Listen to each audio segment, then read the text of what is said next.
रीवा में जल भराव को लेकर आम आदमी पार्टी का सरकार पर तीखा हमला बोला गया है। आपको बता दें कि रीवा में 20 अगस्त को हुई भारी बारिश के बाद बने भीषण जल भराव के हालात को लेकर आम आदमी पार्टी के प्रदेश सरकार और स्थानीय प्रशासन पर गंभीर सवाल खड़े किए हैं। आम आदमी पार्टी के प्रदेश प्रवक्ता प्रमोद शर्मा ने प्रेस विज्ञप्ति जारी कर आरोप लगाया है कि रीवा में जल भराव को केवल प्राकृतिक आपदा बताकर जिम्मेदारी से बचा नहीं जा सकता। प्रमोद शर्मा का दावा है कि शहर के नदी नालों और प्राकृतिक जल निकासी के रास्तों पर पिछले करीब 20 वर्षों से अवैध अतिक्रमण होते रहे और प्रशासनिक स्तर पर इन्हें संरक्षण मिलता रहा। पार्टी का आरोप है कि इसी का नतीजा है कि भारी बारिश के बाद शहर के कई इलाकों में बाढ़ जैसे हालात बन गए।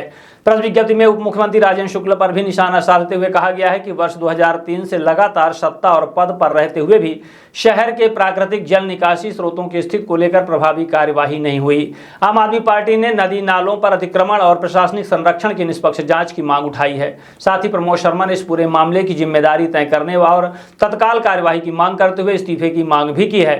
हालांकि सभी आरोप आम आदमी पार्टी और उनके प्रदेश प्रवक्ता प्रमोद शर्मा की ओर से लगाए गए हैं। अब देखना होगा कि इन आरोपों पर प्रशासन और उप मुख्यमंत्री राजेंद्र शुक्ला की ओर से क्या जवाब सामने आता है। मीडिया के तमाम बंधुओं को बहुत बहुत मेरा नमस्कार। मैं प्रमोद शर्मा, आम आदमी पार्टी का प्रदेश प्रवक्ता।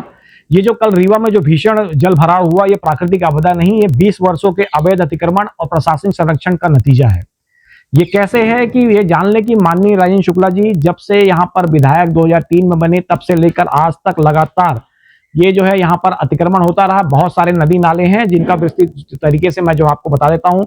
ये बारिश जो है 2016 में भी हुई थी, 2026 में भी जल भराव हुआ। मात्र एक दिन के 7-8 घंटे के पानी गिरने के बाद इस तरह का जल भराव होना, ये बहुत बड़े जो है प्रशासनिक चूज का नतीजा था।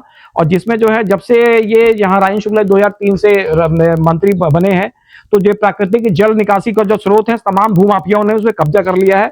उसके बहुत सारे उदाहरण आपको जो है मिल जाएगा, जिसमें सबसे पहला उदाहरण है नागेंद्र सिंह जी का आलीशान बंगला, जो कि बिहार नदी के ऊपर जो है निर्माण है, जो कि एनजीटी के नियम के अनुसार में नो कंस्ट्रक्शन जोन पे नियम के उल्लंघन का नतीजा है। और नगर निगम से अनुमति इसलिए मिल गई क्योंकि राजनीतिक व्यक्ति हैं, विधायक हैं, और आप जो मंत्री थे, इनको जो है जो दिलवाने के बाद आपने जो दिलवाया इनको अनुमति। और आज हर बार एनजीटी जो कहती है, हर बार आपका जो है यहाँ पर पानी जो है इनके यहाँ घुसता है, और आज भी जो है वो घर के अंदर बंद है। इसी प्रकार से जो है झिरिया नाला जो है एक विशाल का नाला था, जिसमें जो आपने शीश महल जो है स्नेह कंस्ट्रक्शन ने बना के दिया, और ये प्राकृतिक रूप को जो है जो प्रवाह था, प्राकृतिक प्रवाह था, उसको पूरी तरह से अवरुद्ध कर दिया गया है।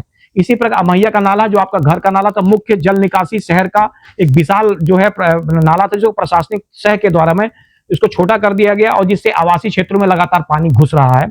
इसी प्रकार पोखरी टोला, रतहरा, अनंतपुर का नाला, इन नालाओं को भी समतलीकरण कर प्लाट को बेचा गया है, और ये अपने अस्तित्व को खोकर अब यहाँ पर प्लाटिंग हो गई है, जो अवैध प्लाटिंग की गिनती में 138 पे आते हैं वो लोग। इसी प्रकार टेकुआ नाला जो रेलवे की तरफ है, इसमें जो है माननीय राजेंद्र शुक्ला जी के निज सचिव जो है राजीव तिवारी का नाम आया था, और उसको जो है वहां पर भी नदी के ऊपर समतलीकरण कर उसको जो है प्लाटिंग किया गया, अवैध निर्माण किया गया। उसकी जांच शुरू हुई और आपके द्वारा फोन करने के बाद वो कार्रवाई पूरी तरह बंद हो गया। इसी प्रकार चंदवा साव और जो है निपनिया नाला के भी जो चौराहे की ओर से पानी लेके बाहर जाता था, इसको भी समतल कर छोटा कर अवैध रूप से जो है कब्जा कर लिया गया। इससे जो है यही कारण है कि पूरे शहर के अंदर पानी घूम रहा है। इसी प्रकार से धीरमा नाला जो है, मड़ी और करिया नाला, इस धर्मे नाला के ऊपर मिटाकर शांति विला और शांति इंफ्रा के द्वारा कॉलोनी बना ली गई, जिसको एक एसडीएम ने जो है कार्रवाई भी करने की बात थी, लेकिन आपका फोन पहुंचने के बाद जो है आखिरकार वो कार्रवाई भी रुक गई। और इसी प्रकार से आपने बिना सोचे समझे रिवर फ्रंट जो बिहार नदी के अंदर में, और जो है इसी प्रकार इको पार्क जो बनाया, उसमें पीपी मॉडल का नाम देकर इको पार्क जो फिलिंग कराकर निर्माण जो कराया है, ये पूरी तरह से रिवर फ्रंट और ये दीवारें इस पे जो है, उसके अलावा जो शांति विला और जो है यहाँ पर हमारे लोग के समाज सेवी प्रतिष्ठित प्रहलाद सिंह जी द्वारा जो दीवार बनाई गई, उस दीवार के कारण जो है पानी पूरी तरह से अंदर घुसता है। तो अब मैं जो है ये मीडियम प्रेस के माध्यम से मैंने आपको जो है एक पत्र भी लिखा है। इस पत्र में जो है मैंने ये लिखा है कि ये सारे काम क्यों आपके द्वारा हुए गए, और अगर ऐसा है तो आपको जो तत्काल इस्तीफा देना चाहिए या फिर रीवा की जनता से माफी मांगे, क्योंकि ये कहानी अब नहीं, ये अभी 10 दिन बाद फिर से पानी आएगा, फिर उस समय क्या करेंगे, फिर वही कहानी आप दोहराएंगे। और आपके पास तो हवाई जहाज है, आप पकड़ के कलकत्ता, बंबई, नारायण कहीं चले जाएंगे, लेकिन रीवा की पब्लिक क्या करेगी, ये बड़ा सवाल जवाब है।